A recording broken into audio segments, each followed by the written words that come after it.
हर डरावनी कहानी के पीछे ना एक साइकोलॉजी होती है।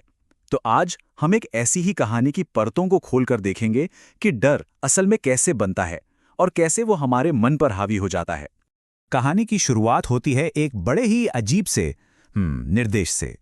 ऊपर वाले कमरे में लगा आईना रात में ढक कर रखा जाए, और ये शब्द थे मकान मालिक के, जिसकी आवाज में डर नहीं था बल्कि एक अजीब सी थकान थी, जैसे वो इस डर के साथ जीना सीख चुका हो। और बस यहीं से रहस्य की नींव पड़ जाती है। एक मामूली सी लगने वाली चेतावनी जो कहानी को एक अनजान और खतरनाक रास्ते पर ले जाती है।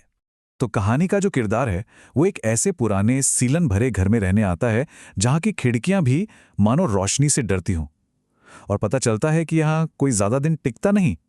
ये बात अकेलेपन और किसी अनहोनी की आशंका को और भी गहरा कर देती है ना? और फिर नजर जाती है उस पुराने आईने पर।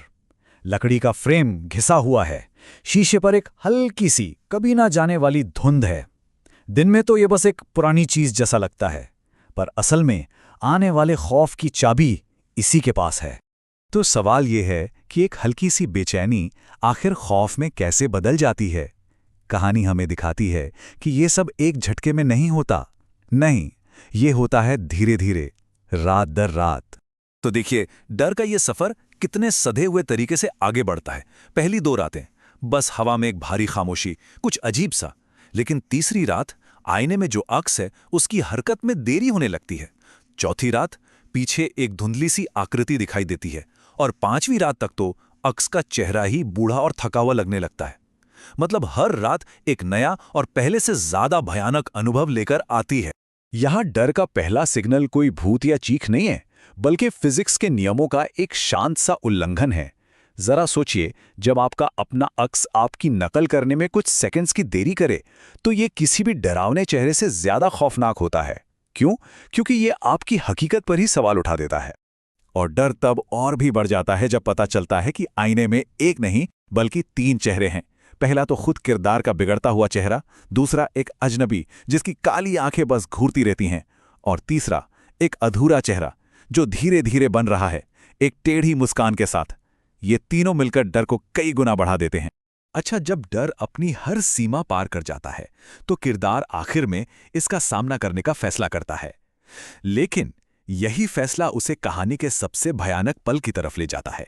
तो किरदार क्या करता है? वो आईने को एक मोटे कपड़े से ढक देता है, और एक पल के लिए कमरे में शांति छा जाती है। एक झूठी उम्मीद जागती है कि शायद डर को बस नजरें हटाकर ही काबू किया जा सकता है। काश कि ऐसा हो पाता। और तभी कहानी का रुख पूरी तरह बदल जाता है। कपड़े के पीछे से एक धीमी खरोंचने की आवाज आती है। अब वो खतरा सिर्फ देख नहीं रहा था, वो रिएक्ट कर रहा था। वो आवाज धीरे धीरे और तेज और बेचैन होती जाती है।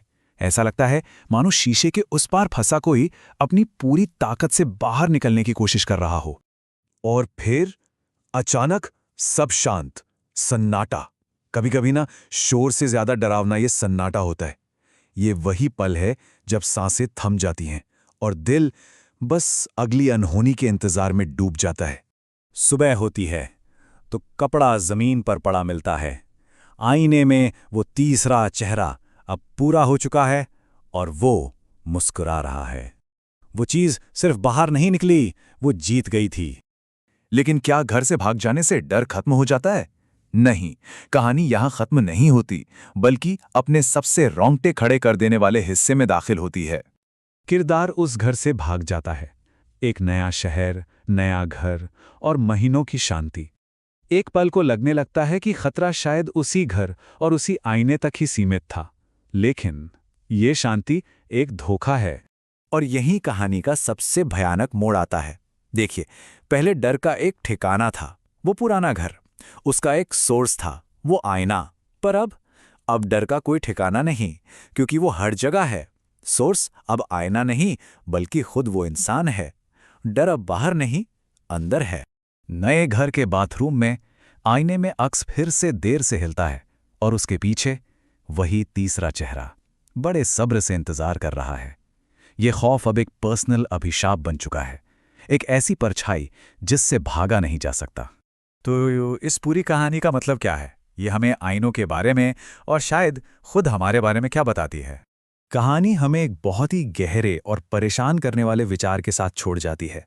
कुछ आईने सिर्फ दिखाते नहीं हैं, कुछ आईने रास्ता खोलते हैं। ये लाइन आईने को सिर्फ एक चीज नहीं